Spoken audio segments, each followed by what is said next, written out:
everybody? We're back. Another episode of the Heelcast. Tonight, it's going to be a very, very special episode as we are going to be doing the United We Stand prediction show. And on this show, joining me is the one, the only, Anthem Impact Dude. I probably do need a name change. It's about time. Damn you, Ed Nordholm, for not changing the name of the company again. Oh, you're exactly right. You do. Your name's kind of getting a little stale, so we gotta, keep it fresh a little bit. So, anyways, as normal, time to give our daily, weekly dose of plugs. So first, let's start off with the S&M show. Larkin, always got a different guest on every week. Some of them in the plus size region, but that's how Larkin rolls. Okay, so definitely give a shout out to the Bodega podcast. Doing great things. Chef, I know, came down with some unforeseen illness, but hopefully he's 100% healthy now and can focus on what he needs to focus. But definitely check out the Bodega. Give a shout out to Total Nonstop Impact. Kyle, formerly of the Heelcast. Hopefully he'll be back on eventually. Along with Trent Zubari, where they talk everything Impact every week. Another shout out to the Impact Lounge. They're coming back with BQ. Andre Corbeil, check him out. He's always posting stuff, new things on indie wrestling and Impact. Check him out.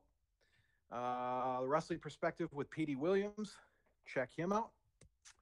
And also, come on over to impactasylum.net, where you will find all of our content, articles, opinions, message boards, arguments, constructive criticism. More arguments. The block button, the ban button, who knows? A lot of things go down there. So, go there. Anthem Impact Dude. Any other plugs besides one that I think we can maybe give a little secret to that's coming up? I can't think of any other than the one. Okay. All right. Well, I'll just break the news. The Heelcast, not only are we still doing the Twitch, still doing the one night only, but we are going to be doing a new show, and pretty excited for it. The only hint I can really give is going to be a lot with the past of Impact Wrestling. So stay tuned for that. Once we have a little more details, I know there will be a quick preview show of that podcast that'll be coming out. So stay posted for that. But I can tell you I'm pretty excited for it. And Impact Dude, I know you shown some excitement for it. We just kind of have to go over the final. I feel like it's going to be really cool, and I feel like this is going to be something that people are really going to enjoy. That's all I can say right now. But this is not going to be a normal type of podcast. It's going to be different, and it's going to be special. And if you love it, you're going to love it. And if you hate it, it was all Hurls' idea. That's all I got for you, man. Oh, let's hope that they can find some enjoyment out of this. So, anyways, we'll be when the time comes, when the time is right, we'll be releasing a preview podcast that will be talking about the upcoming show, just to kind of keep everybody informed on what it's going to be. But I can tell you right now, I'm looking forward to it, and I'm really hoping it succeeds. Everybody informed. Anyways, let's go into the news. There was a decent amount. Let's start off with some departures. Let's get the bad news out of the way first. The big departure, the big cat in the room. The big bunny in the room, I should say. Not cat. The big bunny that's not in the room. Yeah, the bunny has left. Bunny is no longer with us, apparently. Allie is no longer under Impact contract. I think the interesting thing about this is the way it came across that Impact just was no longer interested. But also, the way Allie took her departure, she was a class act, 100% professional, always kept a great attitude. Didn't complain about her situation. She knew for months that Impact was not going to renew her contract. Took the high road out, and worked out for her. I mean, she's not like she's jobless. She got hired pretty quickly by AEW. So, Impact, dude, give me your thoughts on the departure, and then give me your thoughts on just the whole thing, basically.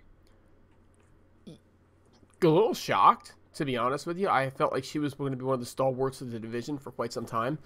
I feel like there were a ton of untold stories for Allie. So, the word that I heard was that they decided that they wanted to shake up the division a little bit, right? I mean, that's how you heard it, right, Hurls?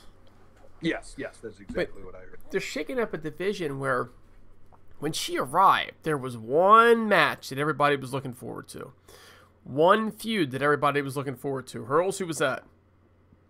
Rosemary. And exactly how many times did they face off? I mean, like, really in a one-on-one situation? I mean, I think there were a couple tags here at the end. Yeah, There was some tags. There was some one-night-onlys where they were a four-way. But, no, I don't think we may have. If we got in a one-on-one match, it was not much. I missed it. Yeah. I missed it. Boom. Gone. So this is the reason you bring somebody like that in, because she's a proven commodity. But then at the same token, you then do, like, nothing with her that way. Did she really have a good feud much at all with Tessa? I don't think so. I mean, there's your other main stalwart in the division, right? Rosemary and Tessa, they're going to be anchoring this thing for quite some time. There's pretty much everybody in the division that she could have done something with. I mean, her and Kiera Hogan was kind of wasted, but is that really Allie's fault? Or maybe if you were going to nick somebody, Kiera Hogan is the one that, was the, shall we say, the lightweight of the two of them, right? So I was really disappointed because I felt like there was a lot more for her to do. A little different when, say, Gail left or when Madison left. Oh, wait a minute, Madison's back. Funny how that works, isn't it? But it's a little different because they kind of done everything, and I think that's the reason why people aren't excited to have them back. So you're going to spice up the division by bringing back two people that have done everything that there is to do in the division and getting rid of a stalwart, somebody who should have been a mainstay in the division for years to come, who really had a lot of story left to be told. And that's, I think, what really, and Hurls, I hate to use the language that pisses me off the most, is the fact that how many times were we on this show, and how many times did I defend Impact in the way that they had Allie when she was just the intern, whatever the hell she was, right? And couldn't wrestle, and said, give it time. What it's going to do is it's going to increase her arc as a character and give her more opportunities as a character than if she went pure cherry bomb and went right after Rosemary. Then what would they do? I defended them for this because I feel like that made sense. You try to give the characters as long of an arc as you can. So they give her a long arc, and then they just cut it off midway through. And what happens when that happens? Yeah, you're right. You fall flat on your head, and that's what happened. So the whole thing fell on its head and was a complete and utter waste. I'm glad that she's going to AEW. You hit the nail on the head. She is an absolute professional from beginning to end, and I would expect nothing different from her, Hurls. So I'm really happy for her that things worked out, but I don't think she was treated right on the way out. I think it sucks. Yeah, it was very awkward that they wouldn't resign her, and she's Canadian too, which I thought was kind of interesting because it seems like they're trying to, get as many Canadian wrestlers as possible, but it just seems like there was so much more she could have done, and there's more, storylines that she could have had written for her. We wanted to see that Rosemary feud so bad. There was a lot left for her, and I don't know. Maybe they didn't think she fit in with the new style because she was hired under a different regime, and it was not their hire. So I don't know, but hopefully, I don't know if they'll ever get a chance to have her come back at some point, but she definitely left her mark and impact. Like you said, 2-time knockout champion. we're definitely. I think this one kind of hurts because I've always, like I said, I was always a big fan of hers, and I always compared her at the beginning to Joseph Park. And I loved the whole Joseph Park stuff, and I thought it went really well. This I thought went really well as well, but in the end, we just didn't get. There were some storylines that were just dropped midway, but I think she did have a good send-off, though. I will say that. At least she had a very memorable send-off. So, but we're not really talking about Impact, so we're going to stick to the news. Second news story, Alicia Atout, her contract ran up. She was not re-signed. She is a free agent. I guess the only thing I could say is on Twitter, she posted some things saying she's more valuable than what she was being used. And then the day she was a free agent, she said there were some good things coming up. Overall, Impact Dude, what are your thoughts on Alicia Atout leaving? Oh, okay, so first of all, how is she so valuable to the show that she's going to be missed? I mean, what did she bring to the show that, and we talked about this in the pre-show before, Hurls. I think you're the one that said it, and you said did a great job of saying it. Was she really that special? Was she really better than Mackenzie Mitchell? Is she really better than Melissa Santos? And the answer really isn't yes, it's no. I mean, she's just not. She's an interviewer. I could do a backstage interview. How about you, Hurls? I can definitely do a backstage interview. I mean, right? So at the end of the day, that's all she's used for. If they brought her out and made her an in-ring talent or something like that, then she'd be a little bit bigger loss. But the truth is that, you hate to see people go because you kind of like to see the same people. But the way that she acted on the way out is just freaking ludicrous. It's like, okay, well, now I know why they don't want you. How big does your ego have to be to, hold a microphone and ask a couple questions? Any idiot can do it. We've proven this on the Heelcast time and time again, folks. Any idiot can do it. Yeah, exactly. I mean, I just think okay, I respect what she did. I respect that she went, and she built up this reputation and she built this show, Ambi. But at the end of the day, I don't think she was better than Mackenzie Mitchell. She's definitely not better than Melissa Santos. So, she's really young. She's got a long way to go.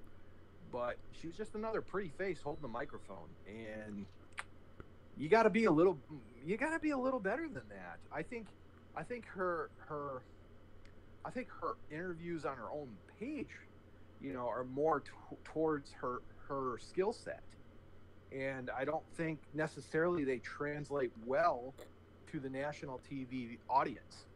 So I think Impact looks like, hey, Melissa Santos is out here, and she does a lot better job, and she's a little more seasoned. So we're not going to keep two backstage interviewers. I think it's a waste of money. So we're just not going to renew her contract, So they gave her a shot. Didn't work out. Hopefully she lands on her feet somewhere. I'm sure maybe AEW will pick her up, but it is what it is. I don't think it's a bad loss.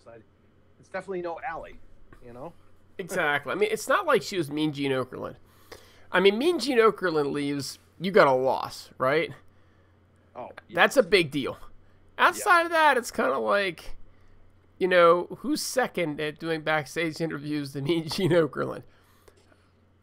I'm lost, man. There's Mean Gene, and then there's everybody. Then there's me and you, Hurls. It might be you. You might be next to Mean Gene. You know what I'm saying? So, I mean, Mackenzie Mitchell was just freaking drop dead gorgeous. All right, so I mean, I miss her looks alone, and she was actually a real sweetheart if you ever interacted with her online too. So there, she's got that going for her. But the God's honest truth is that my guess is they saw the same thing that we're seeing now, which is that Alicia Atout was a bit of a pain in the neck in the back, and so they said, you know what, we don't need this out of a backstage interviewer. And Trey, if I were you, man, I'd be watching out too, because Trey was just as immature as she was about it. Complaining about he's being used and everything else. Yeah, I mean, he did a little more vague. but I just won't even do it at all. I just say, I just think saying something at all is just not the way to go about it. Just, you know what, just keep what you're doing, and if you like your position, fine. If you don't, well, then don't sign the contract. And moving on. Exactly. And he could find out pretty quick that he is the third rascal. They only need 2.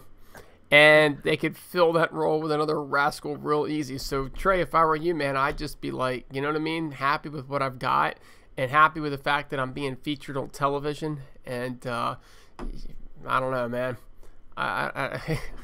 Yeah. Moving along. So, yeah, the next story is kind of, it's not like official or anything, but just kind of looking on the Impact backstage passes. We had, that's what the YouTube show is, Backstage Pass, which is kind of like a phone conference type thing. But we've had Joey Ryan and Low-Key on them recently, and I kind of want to get your thoughts on the potential of Low-Key and Joey Ryan possibly coming back to Impact. Well, I mean, we talked Low-Key before, and everybody that knows me knows my opinion on Low-Key is that I like Low-Key more when he is Low-Key. Not a fan. Never was a fan. Probably never going to be a fan. Let's put it that way. Sometimes I can change my mind if somebody turns out to be like a real super good guy in the back or something like that. But we don't have to worry about that with Low-Key because that ain't happening, right? So I just as soon not have to deal with Low-Key. Every time he leaves, I'm like, oh, whew. You know what I mean? I don't have to worry about his segments anymore. Joey Ryan, on the other hand, this is more intriguing, Hurls. This is actually pretty interesting to me because they're talking about taking the show in a more risque direction, right? They're talking about now that they're off Pop, they're able to do things that they weren't able to do on Pop before. And if you look at some of the matches, with Disco Inferno versus Scarlet Bordeaux, these are things I don't think we would have seen on Pop. So I think that there is an opportunity for them with the new television deal to be able to bring Joey Ryan on. And I'd like it if they did. I liked him when he was there to begin with. I didn't appreciate when he said that his merchandise was outselling all of Impact's merchandise on Pro Wrestling Tees. But sadly, at that particular moment, that was true. So we can't hold it against him either. But I think he's a fun act. And I think that he's a good guy. I think that he plays well with the women. He'll put him over, and he'll be the guy that takes the loss type of a thing. And I think he could be fun for television. So I'm kind of hoping that they bring him back. I think if they do, it'll show that they really are moving, in a little bit different direction they have in the past. A little bit less PC. I'm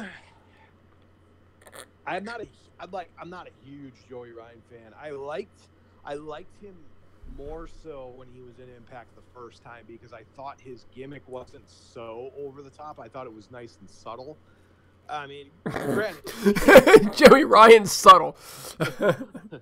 Granted, he still did a lot of, he's sleazy, he did the sleazy stuff still back then, but now it's almost kind of like, I don't know, over the top too much. It's like, I enjoy a good comedy match. Don't get me wrong.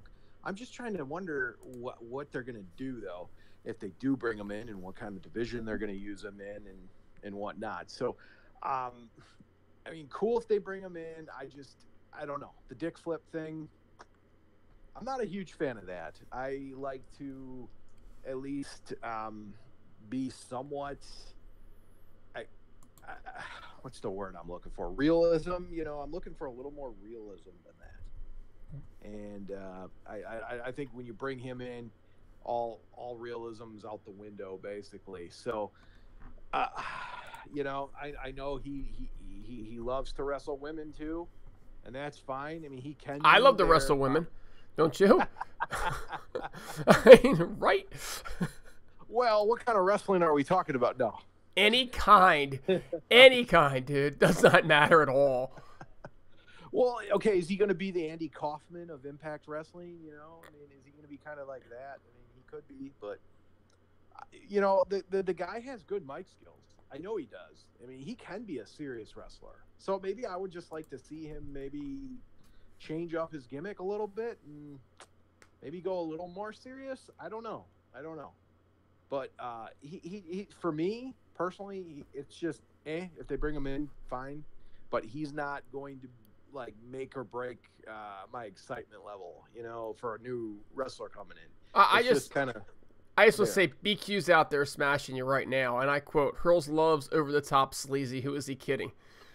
I mean, Peacock Hurls. What the fuck? I mean, I'm a little less Joey Ryan and a little more Scarlett Bordeaux. Oh, sorry. I see the Impact Lounge. I assume it's BQ. I should know better. Oh, for God's sakes, it's Kyle. It's Kyle impersonating the Impact Lounge. Oh, boy. Wow, Kyle's here. Wow, I haven't heard him in a while. I know. Jeez. Used to hear from Kyle all the time, and now all we hear about is we don't hear nothing from Kyle. He don't say shit anymore. Anyway, I'm personally I'm a big fan of bringing Joey Ryan back. You know what? I just want to see him do the dickplex. Is that what the hell does he call that thing? Yeah, right. The dick flip, the dickplex, the dick flip, or something. I want to see him do that on Impact to one of the girls, any of them. Well, maybe all of them. They can all line up. They can all line up like what they do on the Indies. The whole freaking KO roster. Put Gail up front so she's the one grabbing the thing. He already did wrestle Eli Drake at one of the Twitch shows, and I believe Eli Drake actually blocked it. So that's good, at least. Hurls, turn your audio up. Hello, am I good? Can you turn your audio up?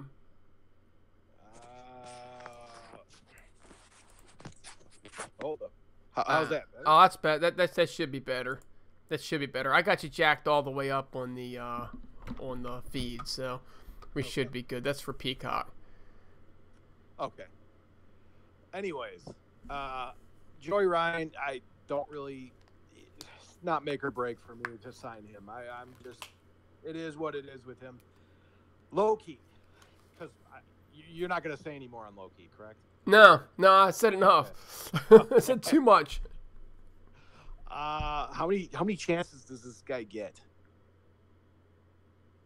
That's kind of all I want to say. Like, is if they brought him back in, like, there would have to be some type of written contract statement saying you must complete your dates before you leave.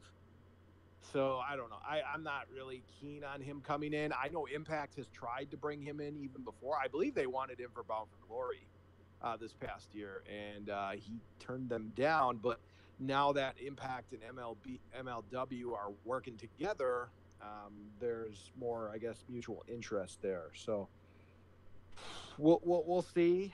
I think he's a phenomenal wrestler. I've never taken that away from him, but the guy's got to drop the whole I need to be heavyweight champion or bust. Okay, so or he could just say I have to be heavyweight champion or bust. We could all just say okay, fine, bust, and we could just move on with our lives. That would be fine too. So you're saying have him do a dick flip once and see how he reacts? No, I'm not even getting that chance. I've had enough. I don't need to see Loki on my TV. Not even doing a dick flip. Well, you're gonna. Well, okay, wait, never mind. I'll save that for the end. But all right, so you're anti Loki, but pro Joey Ryan. I'm probably no as to Joey Ryan, and is it sad? I don't even. Okay, if this was low key 5 years, 6 years ago, I'd be saying hell yes. Low key in 2019, after what we know he likes to do, I'm just kind of like, meh. You know what I mean? It's like it doesn't excite me because I think he's just kind of like burned that unique wrestler that does all this cool stuff, does real hard hitting kicks, I don't really care if he'd come in again. I really don't. Like, he's not a team player, and that's the problem I have with him. I think the only reason he was a team player in MLW because he won the title. I feel like Goldberg can kick hard. Just ask Bret Hart, right? Oh. I mean, I don't see anything special about Low-Ki. I don't see anything special about him at all. I don't know why he still has a job. It's like, okay, fine. But, I mean, Sabu's got a job, so I guess anything's possible. You know what I'm saying? Oh, RV. Raven Effect is out there crying right now. I know. I know. Hey, you know who else kicks hard? Speaking of Sabu, RVD. Yeah. Just ask Abyss. Yeah, and Dude's missing teeth. Kurt Angle and Abyss. So, anyways, that's kind of my thoughts on those two guys. I just wanted to bring that up since they were on the backstage pass. So let's go to the final news story we have of the week. Impact and OVW are going to be working pretty closely, as OVW is now the developmental for Impact Wrestling once again. Al Snow in charge. What are your thoughts? Surprised. Was expecting BCW to kind of play that role. I think that Scott D'Amore has done a great job at helping them to acquire talent, particularly coming out of that particular region. I like OVW. I think OVW has pretty much been everybody's developmental territory at some point in time. I think that's intriguing because they do have a television show, so I think there's a lot of possibilities there. So I don't really see a downside to it, just other than I'm otherwise surprised. Yeah, I think with Al Snow, going there, and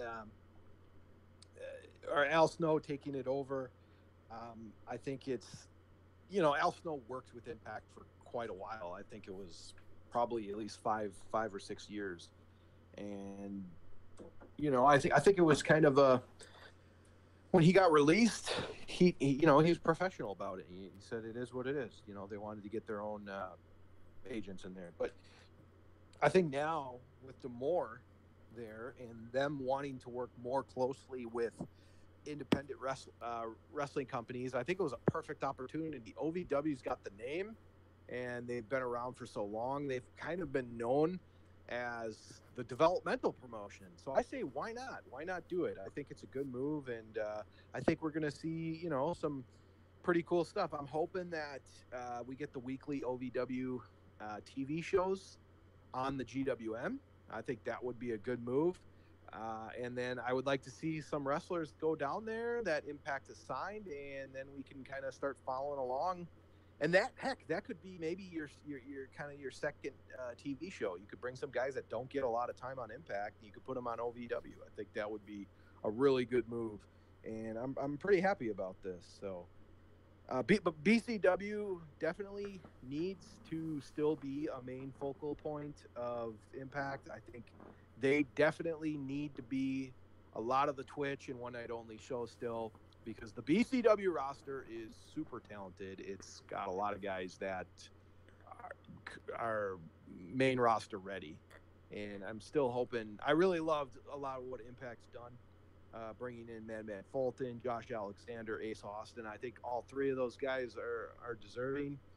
So I think BCW should still maintain at least the Canadian developmental. So OVW, though, it's cool to have them aboard, and we'll be seeing a lot of new wrestlers, I'm sure, from it. So nothing but positive there. All right, so this is the United We Stand prediction show. So let's go over the matches and give our predictions and our thoughts.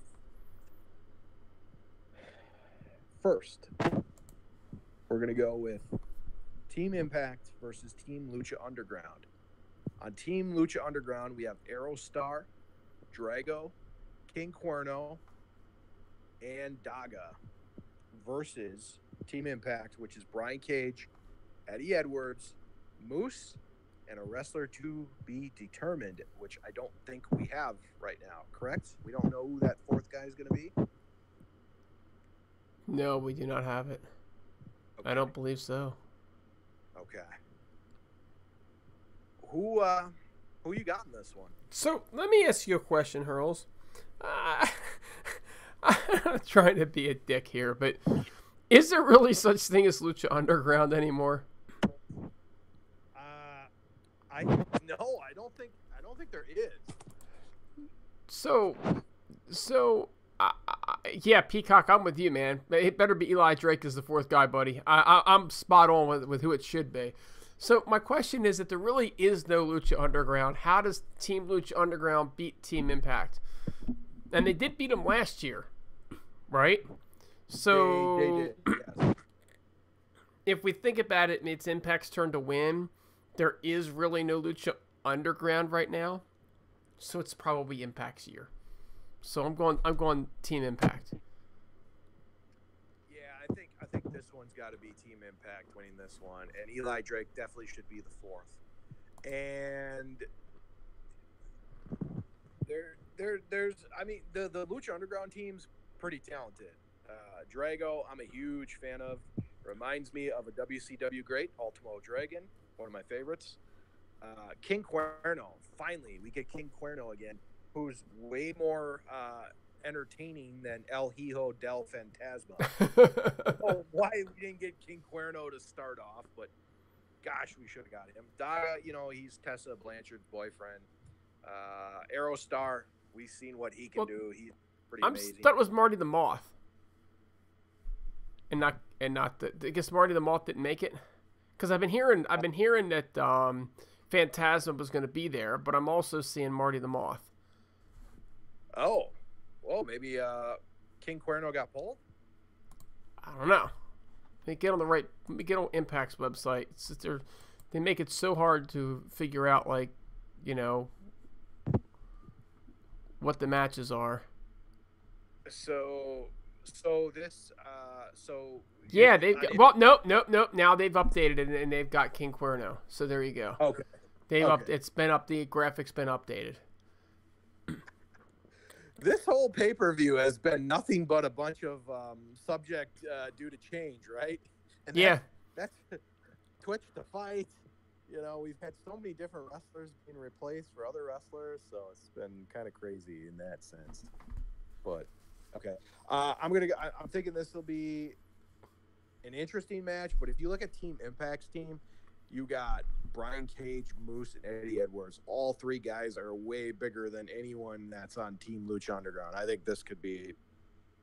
I mean, it'll be a match. Obviously, it's not going to be a squash, but I don't see how Team Impact loses this one. All right, so we both got Team Impact there. Second match of the night, we got a tag team match. We got LAX, Santana Ortiz, versus Promociones Dorado, which is I hope I pronounced that correctly. I'm sure I didn't, but Promociones Dorado, which is Loki and Ricky Martinez. I don't know much about them. I don't know much about MLW. I mean, I know Loki, obviously. I don't really know much about Ricky Martinez. Who you got in this match, and are you looking forward to it? Well, I mean, who did you say was in the match again? Your favorite wrestler of all time? Right. So you asked who I'm looking for. If I'm looking forward to watching it. No, I feel like we could do better for LAX. But here's the thing: LAX doesn't lose in this particular match. They don't lose to anybody really. I don't see them losing this match. It'll be a good match. It really will be a good match. LAX is gonna they could put a good match against you and I, man. I'm not gonna lie. I don't know anything at all about the Promociones Dorado, whatever the heck they call themselves. But I do know that those guys can wrestle, so I think it'll be a good match. And I'm still trying to figure out this whole graphic on the last match, because as I'm looking at the two pictures that I've got up here, One has, you know, Phantasma, there's Marty the Moth, but one still has Johnny Impact in it, and the other one has it updated to not have Impact in it. So who the hell knows? They're still losing. This is a funny gimmick. They should just keep United We Stand to you, United We Guess. Right. It's still going to be Team Impact. God damn it! And LAX wins this one too. This is an easy one. It's just going to have a bunch of question marks during all the matches, and then we won't know until it finally happens the day of. So. LAX needs to win this one, but LAX also needs to be re-signed to really long-term deals too. So, you know, but no, I do not see I do not see LAX dropping this match. LAX contracts coming up? I mean, we've been told that they've been negotiating for forever. I've just assumed that they probably already taken care of it and didn't announce. Oh, okay. I see what you did. Okay. I have. Wow, I'm gonna actually go with the opposite here. I'm gonna go with Promociones, and the reason is because Low-Key is gonna complain if he doesn't win. I didn't say he was gonna eat the pinfall. So I'm gonna go the opposite here. I don't know. Maybe they want a good relationship with MLW, so they give him the win here. That's my guess. Dude, are you like I don't know what the hell you're doing, but did you just put your microphone underneath your coat or something, man? I did not. It's just my regular phone. Oh, this is way better. Okay. No. Okay. You good? Good? Nah, it's like you're rubbing your finger across your mic or something. Seriously, man, I'm just trying to tell you. All right. Well, I think it's just my phone. It's iPhone 7. I don't know. It's a piece of crap, I guess. I just got a brand new fucking iPhone over the weekend. I hate the fucking thing. I want my Android back. Gosh, my iPhone 6 never did this. I don't know why this does, but whatever. Okay, so third match of the night is an intergender match. Your boy, Joey Ryan, versus my woman, Tessa Blanchard. Who you got, and are you excited for this? Well, first of all, I don't care what anybody says. Joey Ryan cannot lose this match, okay? He gets to wrestle Tessa Blanchard, so he's already winning, folks. This is winning, okay? Joey Ryan will absolutely eat the pinfall. Tessa Blanchard will eat the... Never mind. Everybody wins, okay, if we see a dick flex or a dick flip or a dick whatever the hell he wants to call it in this match. But let's face it, an intergender match with a man beating up a woman, okay, probably not going to happen, okay? But Joey Ryan will do the job. It'll be a very entertaining match, and I think Joey Ryan will do a good job at bringing out the best in Tessa Blanchard. I think that she will shine. I think that she will shine more than him, but people won't realize that part of the reason she's shining so much is because he is helping her shine. But Tessa Blanchard over Joey Ryan, man. And yes, I'm looking forward to this one. Yes, I will also go Tessa Blanchard, and it'll be an easy 1, 2, 3. We'll get some funny stuff out of Joey Ryan, but in the end, Tessa Blanchard will look strong and get the pinfall, and everybody's happy about that. All right, so we both got Tessa Blanchard for that one. Fourth match of the night, we got a Monsters Ball match. Jimmy Havoc versus Sami Callihan, and if it's anything like, what did they do? What did they do at what was that convention they wrestled at? I think it was the UK, right? MediaCon. Yeah, MediaCon. That's it. MediaCon. Yeah, over in the UK, over in London. Yes, it was MediaCon. They had, I believe that was I thought that was a Monsters Ball as well. I know it was hardcore. It might have been. No, I think it was. Yeah, I definitely think it was another Monsters Ball. I think this is their second one. So, if it's anything like we saw from that one, where we saw Jimmy Havoc do the double foot stomp onto Tax barefoot, I think we're in for something really special there. And I'm gonna say, I'll give my prediction first. I think Jimmy Havoc wins. So then it's 1-1, and I think we're going to get a rubber match somewhere down the line. And I don't mean rubber match Joey Ryan style. No doubt Jimmy Havoc's going over in this match. I agree as well. And part of it is just that, first of all, you know, when you look at the card, it makes no sense for Impact Wrestling to go over on every match. They have to lose some matches. If you're going to pick a guy to eat a pinfall and to lose, you know, Sami Callihan, I've said this before, he is the modern day Roddy Piper, the guy that doesn't really need to win, right? So Jimmy Havoc's going to win this match. And you know, Hurls, when you look at this card in general, there's so many great matches on this card that, athletically speaking, okay, any one of these matches could steal the night. But I really feel that Sami Callihan, Jimmy Havoc, Monsters Ball match is going to be different. Still going to be athletic, going to be hard hitting. I feel like this is one of those matches that people will remember coming out of this match and out of the night for a long time. So I'm looking at this as my sleeper show stealer, right? That this is gonna be match of the night candidate right here. It's gonna be a phenomenal match, very memorable. Yeah, I agree. I think this one I'm definitely looking forward to. I think this is going to get the crowd going, you know, really crazy and on their feet and chanting quite a bit. But and also, I mean, this is the second time these guys wrestled in Impact, and at least there's a little bit of history here. So, I mean, if you look at this card, yeah, sure, you had the Lucha Underground versus Impact from the following year.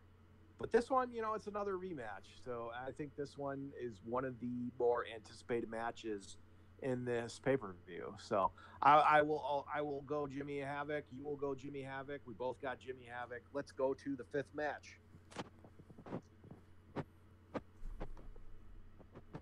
Okay, so the fifth match of the night is going to be an Ultimate X match for a future X Division Championship match. We have Jake Christ versus Dante Fox versus Jack Evans versus Pat Buck, who is the owner of WrestlePro, if you didn't know, versus Kodo Brazil, who's in MLW, versus Johnny Impact, which I think is interesting. Six-way Ultimate X. Who you got? Wow, so this is a tough one for me, right? I'm actually gonna go Jack Evans, because I haven't really picked anybody to win out of AAA yet. And I'd love to see Jack Evans back on my TV screen. The stipulation is the part that gets me here, because you would think coming out of the stipulation, you would think what would have to be an Impact regular than Jake or Johnny. And I could see Johnny getting a title shot just to help to elevate the X Division, not necessarily become the X Division champ. At the same point in time, I just think that this is a way for Johnny to be on the card, right? And just act like a heel. So I don't see it happening. I don't really see, you know, Jake Christ getting it. Could be, but I've got MLW winning a couple other matches. But this is I'm thinking, you know, Jack Evans would be a real good contender to bring on, particularly maybe next time they get on to Mexico, whenever that is. I don't know when that is, but it would be pretty cool. Yeah, I think this match is really hard to predict. I mean, I want to say a guy that's in Impact currently, because it would just be easy to, you know, book him in a future X Division Championship match. So I'm going to take the easy path here. I'm going to go with Jake Christ, just because it's probably the easiest choice. And, you know, as much as I want to say Jack Evans, or I want to say Kodo Brazil, or even Dante Fox, I just think that the obvious choice, I'm going to go with somebody who's on the roster. And I don't think it's Johnny Impact. I'm going to go Jake Christ on this one. But I'm also really looking forward to it. I think this match is going to be phenomenal. It's definitely not Jack Evans' first Ultimate X match. I believe it's Johnny Impact's first Ultimate X match, though. So there's that. And I'll tell you this: the fans are going to win in this match regardless. It does not really matter which one of these guys wins. This is going to be fun. Yeah. I think this is another one where they may want to break up the Sami Callihan, Jimmy Havoc in this match. I hope they don't do it back to back, because I think it's going to really wear the fans out if they do both of them back to back. Maybe like throw the Joey Ryan, Tessa Blanchard in between. You know, that might be a little bit better. Open this sucker. Open with this match. Give the fans a little, a little breather. So this is your show opener, man. Open the show with this match, right here. That would be nice. I think that would really get the fans going for the rest of the night. So, okay, moving on to the 6th match of the night. It's for the X Division Championship. It was supposed to be an Impact versus Dragon Gate, which I think everyone was kind of hoping, because this would have been the first time we've seen Dragon Gate on Impact Television. But it was not to be. Yamada had travel issues, I guess. So Yamada is no longer in the match. It is now Flamita. Just if you don't know who Flamita is, because I don't. I really don't. I don't either. If you take our favorite, I don't know, wrestling personality, if you take his word, Dave Meltzer, he calls Flamita one of the best high flyers in the world, and apparently he's very close to Rey Mysterio. Well, so then he's probably pretty close to Phoenix then, I'm guessing, or Laredo Kid, or any of the luchadors. But, I mean, it's good. I've heard good things about Flamita, and I heard he's a very talented wrestler. I'm excited to see what he can do. Him versus Rich Swann should be a really good match. I think Rich Swann retains. How about you? I mean, I think the fact that nobody knows who Flamita is speaks volumes of the fact that he's not going to be the X Division champion after this match. I mean, I think common sense dictates that there aren't going to be any championship changes here. It's just not feeling it.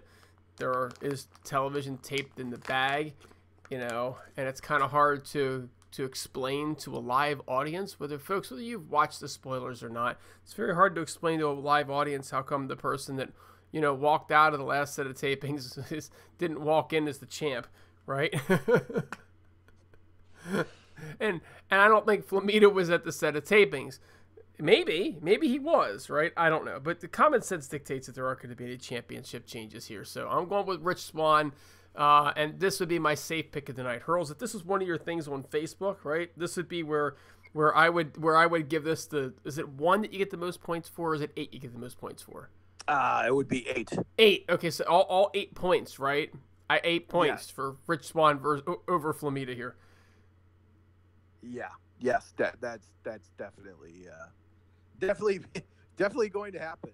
Definitely, this is one where you feel very confident that Swann's retaining. I mean, but who knows? I mean, Impact has thrown, they've thrown some surprises in the past that come out of nowhere. But I don't think I've ruined any spoilers for anybody. I'm just eliciting some common sense. That's all, right? So if you haven't watched the spoilers, you're probably still pretty sure that Flamita didn't walk into Vegas with the X Division Championship like a month ago, and the whole internet isn't ablaze over what the fuck is going on here. Again, I don't feel like that's a spoiler. So if I offended anybody, I'm not going to apologize. I'm not going to lie. I'm not apologizing. Well, I mean, it can't be a spoiler. It cannot be a spoiler. This event has not taken place yet. Right. All right, so I digress. 7th match of the night, 4-way for the Impact Knockouts Championship. We got Taya Valkyrie versus Jordan Grace versus Katie Forbes versus Rosemary. Who you got, and are you excited for this one? Oh, man. No. I'm actually not excited for this match at all. Honest to God, it's like, we want to get these women on TV, so let's just put them in a 4-way match. Question for you, Hurls. Who's the number 1 contender for the Knockouts title right now? Oh, crap. You might not know this because you haven't been watching the show. I've been on vacation for a while. You've been on vacation. I'll give you a hint. It's okay. Jordan Grace. And the champion is Taya Valkyrie. Right? So I'm looking at this and I'm saying to myself, Jordan Grace has an upcoming, match, more likely than not at Redemption, right? It might have already been announced. I don't know, but I'm just assuming that's when that match is going to happen here, right? Against Taya as a champion. Common sense dictates Taya's going over in this match, right? Common sense dictates that Taya is probably not going to pin Rosemary. Just probably not going to ruin her momentum of return by having her lose to eat the pin. Chances are they're building Jordynne Grace up. I still do not know why, but they are building Jordynne Grace up. She's probably not eating the pin either. Which means that Katie Forbes, right, who I had to look up who the hell she was, right, is going to eat the pin from Taya Valkyrie, and Taya will retain. I'm going to take this one with 7 points, Hurls. This is my 7-pointer. Common sense, folks. This is common sense. Well, you're giving me all the free advice I would ever want for this. So, yeah, I agree. I think Katie Forbes is like just kind of thrown in there. I mean, I know she's RVD's girlfriend or wife maybe at this point. Oh, is that why she's there? That's why. She's banging RVD. Yes. What is there any chance though that this is a DQ? Oh, could be, but Taya's walking out with the belt. That's the only thing I could think of that would kind of nix anything that we're thinking of here. Because yeah, Taya Valkyrie's walking out with the belt. It's just, is RVD's girl going to take a clean pinfall in this? That's my only question. This is true. Let me ask you a question. Okay, seriously, has she ever banged low key? Because if she has, then it's not happening, right? It's just not happening. But seriously, let me just throw this out to you, Hurls. It's just a sort of a point to ponder, even, right? This regime is not particularly good at the bullshit ending, right? Bullshit endings, by the way, folks, generate heat. A good bullshit ending every now and again is actually really good for business. Just ask the NWO from the WCW days. Just saying. And thank you, Peacock. Peacock is on the chat right now saying Jordynne Grace is not ready yet. They haven't been building her well. Well, she's not ready yet. I don't know whether they've been building her well or not. She just flat out ain't ready. You know what I'm saying? Just not happening. Yeah, no, I agree. I mean, I've talked about how I've not been that impressed with her, in the past impacts, and I'm still not really impressed with her from the impacts that I've seen up to this point. So I don't really have any desire to see her go for the title, because in my mind she's just not there, and I think there's other knockouts that could make the title scene a lot more interesting. Jordynne Grace, I like Taya Valkyrie, I really do. I think she plays a good heel. I think she plays a pretty good face. So I'm fine with her being the title holder. I just would rather see a better contender. But you knew it, and I knew it. Once Impact brought Jordynne Grace in, they were definitely going to give her, a pretty big push. So yeah, made no sense. And by the way, man, I have to go on asylum every day and listen to people or not complain. Yeah, I actually complain about why Impact has not signed Shotzi Blackheart. It's because she fucking howls, and she has the goddamn talent. And, she can wrestle in the ring. I guess she can do a flip. Whatever. I don't give a shit. Like, she freaking howls incessantly. People with talent don't do that, Hurls. I don't know. I watched her, those tapings they brought her in. I wasn't that impressed. I mean, she was okay, but she wasn't like, oh, we got to bring her in, Like, she's like a female low key. So, no. Oh, Shotzi Blackheart. Wow. Okay, where is, can I ask one question? Where's Katarina? I believe she's back in England. I believe that her and Joe Hendry and Grado's contracts have kind of come and gone. Although I think last time I checked, Grado was still on the roster page. But I think she's just not being used. So is Katarina. I saw her on the roster page. My guess is that they're not flying her out for the West Coast stuff. It's too expensive. That's my guess. Okay, because I do know that Katarina is in WoW, so Yeah, I guess she's in that, but so is Tessa Blanchard. So is Kiera Hogan. So it's not like it matters much if they're on WoW and Impact, because it can happen. I think people underestimate how expensive it is to bring that talent in from across the pond, which is why they tend to try to, even with the Indian talent, get Indians that are maybe not really Indian, you know what I mean, just of Indian descent, that are a little bit closer by, because it's expensive flying them all over the world, and that's just reality. Sure, yeah. I mean, it's just normal business. If you can, if they feel like they're not getting their money's worth, they're not going to bring her in unless they have something planned for her. So, I'm a fan of Katarina. I know she's probably not in her prime anymore, and they're probably not going to use her that well. But I'll tell you one thing. I think, like, why not bring her in for this match though, instead of Katie Forbes? Like, right? I know the answer, but I just think it would make more sense. Well, Andre seems to have some use for Shotzi Blackheart. He says she's the only sexy green-haired woman that he can think of. So, well, I can't say he's wrong. I mean, I tap that shit. How about you, Hurls? Well, the wife's upstairs, so yeah, you're damn right I would. I have no idea where my wife is, probably standing behind me. Well, good for your wife if she lets you say stuff like that around. She'll probably kill me.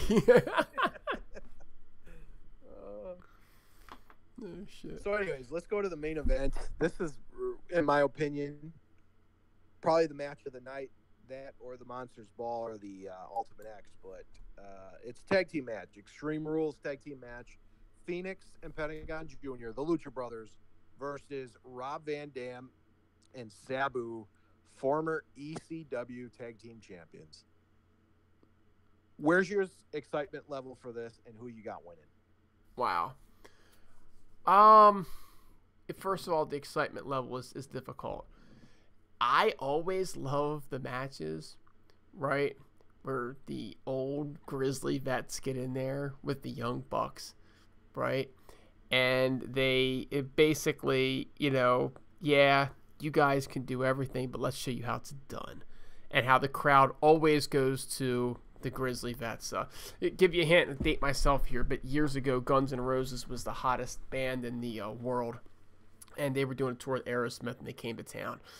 And it was so bad that when Aerosmith got on stage, the Guns N' Roses kids, 'cause that would be me, everybody's booing Aerosmith off the stage. You want Guns N' Roses back, get off. Steven Tyler gets up there, Day-o, Day-o, daylight come in, we want to dream on. And everybody forgot that Guns N' Roses even existed. Okay? It's one of those things where, as hot, and I ain't going to sing it, right? But as hot as Guns N' Roses was, Steven Tyler went, yeah, you think you got me. Okay? And this is what I like about this match, because you got Rob Van Dam and you got Sabu that have been there and done that. Okay? And then you've got these two young guys who are just absolutely amazing talents. Okay? It's going to be interesting to see whether RVD and Sabu are willing, okay, to allow the Young Bucks to outdo them.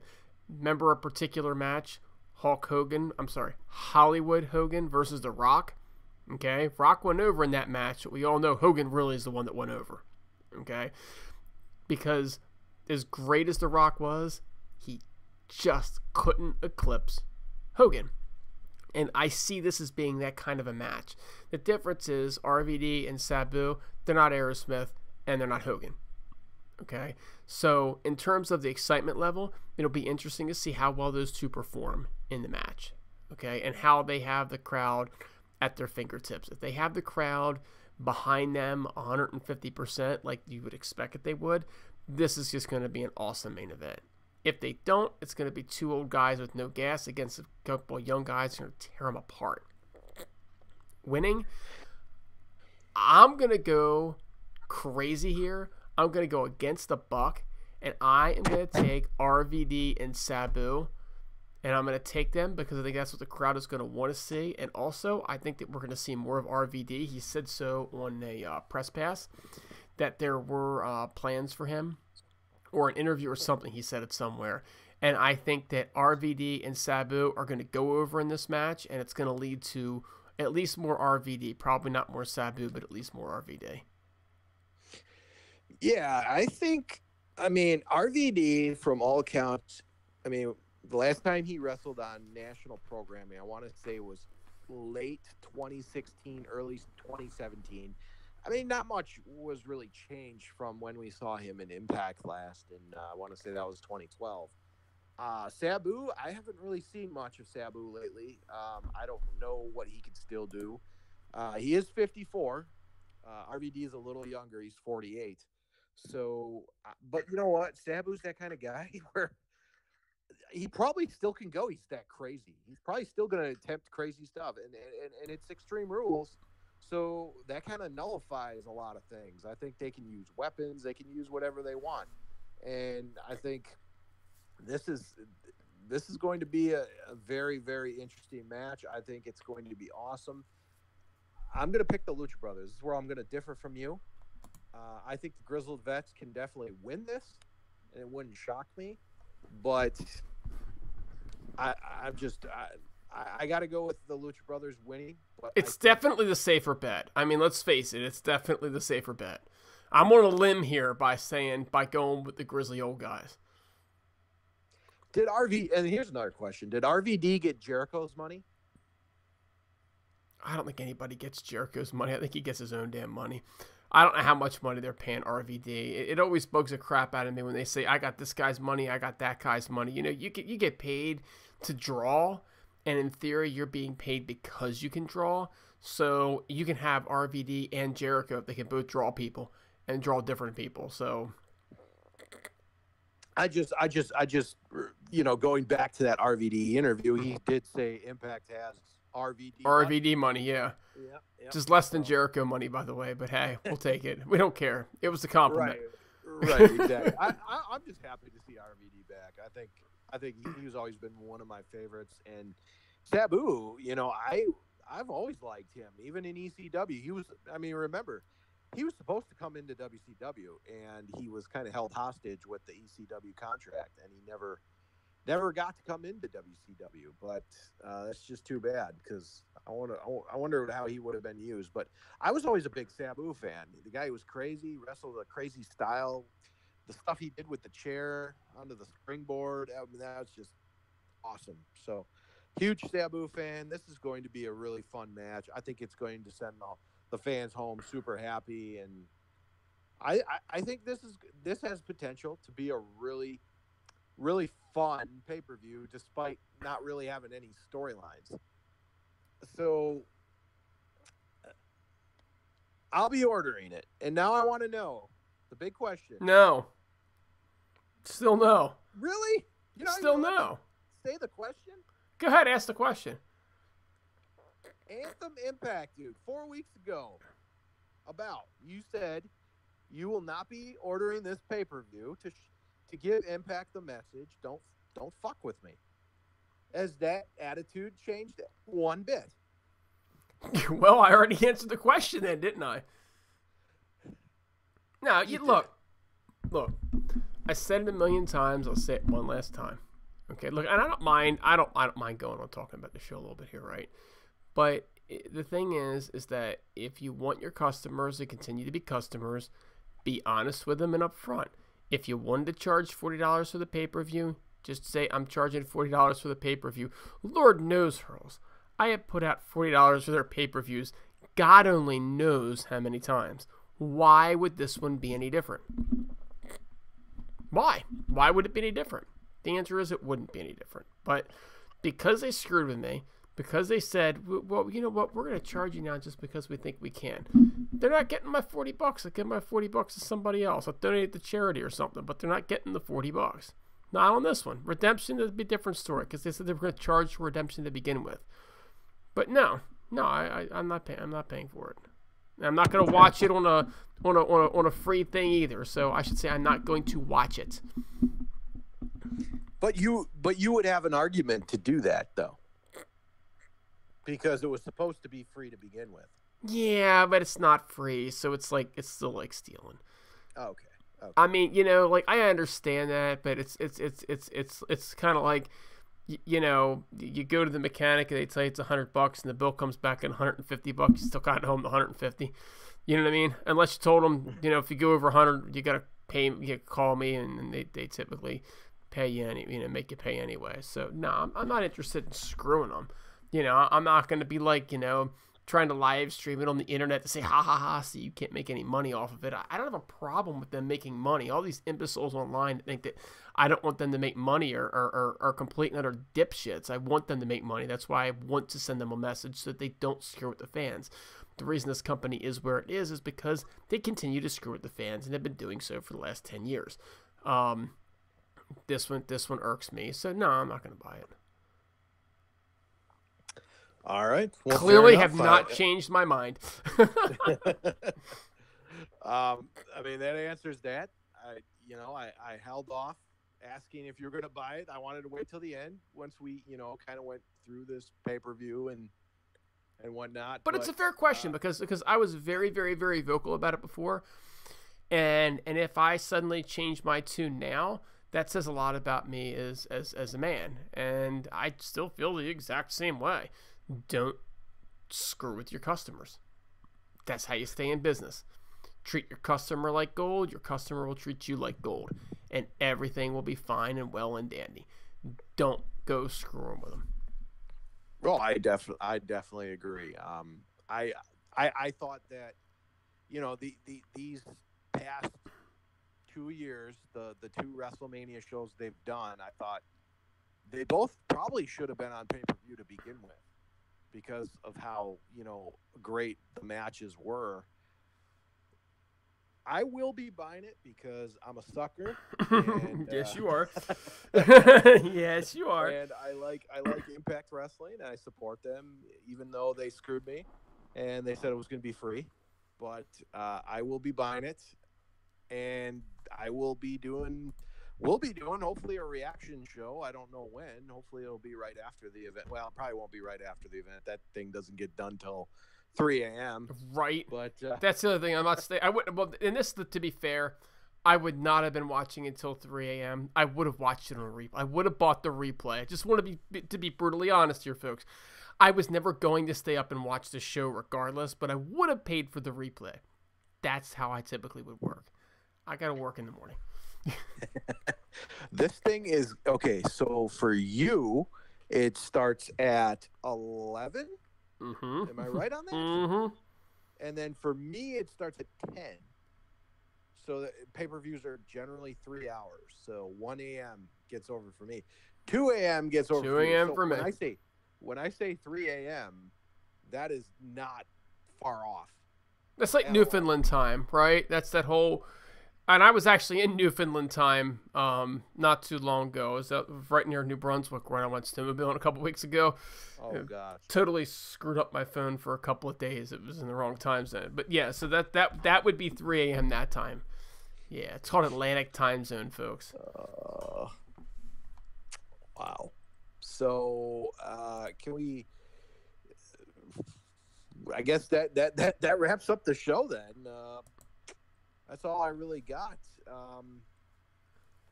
You got anything else? I'm good, man. I'm good. Take it home. Bring it home. All right, folks. Well, we hope you enjoyed the United We Stand prediction show. We hope you buy it, but if you don't, we totally understand. Don't buy the fucking thing. Send the bastards a message. But it's going to be a great card. It really is going to be a great card. But I still ain't going to buy it. It's principle, damn it. You know what? If we want more wrestlers like RVD, go buy the damn thing. I know a lot of people won't be buying it. But I know there'll be fuckers like me that'll buy it. So hopefully it gets a good buy rate. That's all I can say. Thursday night pay-per-view. Yay. All right. Well, that's it for this Heelcast. We hope you enjoyed it. For Impact Dude, for Hurls, See you next week.